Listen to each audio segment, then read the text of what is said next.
Hello বন্ধুরা, কেমন আছো সবাই? আজ চলে এসেছি একটি নতুন ভিডিও নিয়ে। আজ দিদিভাইয়ের ছেলে নিয়মভঙ্গ।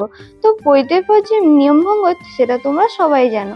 আর আমরা রেডি হয়ে গেছি, এই যে এবার আমরা বেরোচ্ছি। আর মা দাঁড়িয়েছে, সবাইকে জিজ্ঞেস করছে সবাই ঠিকঠাক কিছু নিয়েছে কিনা। তো চলো এবার আমরা বেরিয়ে পড়ি। তো চলো, আমাদের যেতে যেতে অনেক দুপুর হয়ে গেছিল। তো সোজা চলে গেছি আমরা একবারে ভাইয়ের কাছে, যেখানে ও বসেছে। আর এই যে জামাইবাবু, ভাই, দিদি ভাই, আমরা তাদের সাথে একটু ছবিও তুলে নিলাম। আর অনেকটা বেলা হয়ে গেছে, তো চলো এবার খেয়ে নিই।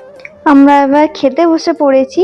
আর এরা এখানে হাসাহাসি করছে। মা ফোন করেছে, কিছু শোনা যাচ্ছে না, ওই জন্য হাসাহাসি করছে। আর পেছনে বসেছে পুষারা। বাবা, এত কিছু করেছে, অনেক কিছু করেছে। আর ভাইয়ের নাম সৈকত। এই যে, তো চলো আমরা খেতে এবার শুরু করে দিয়েছি।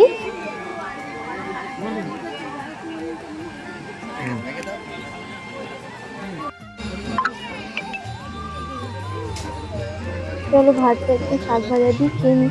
আমি বিয়ের আগে শাক খেতাম না, কিন্তু এখানে এসে মা আমাকে শিখিয়েছে।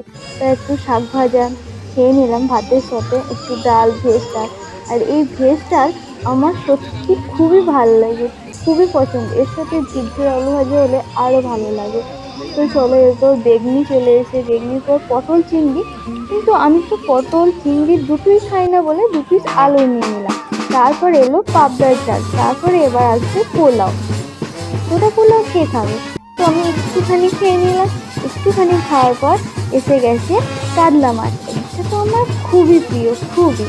তো চলো, চাটনি, পাঁপড়, আরো অনেক কিছু ছিল, কিন্তু আমি খাইনি।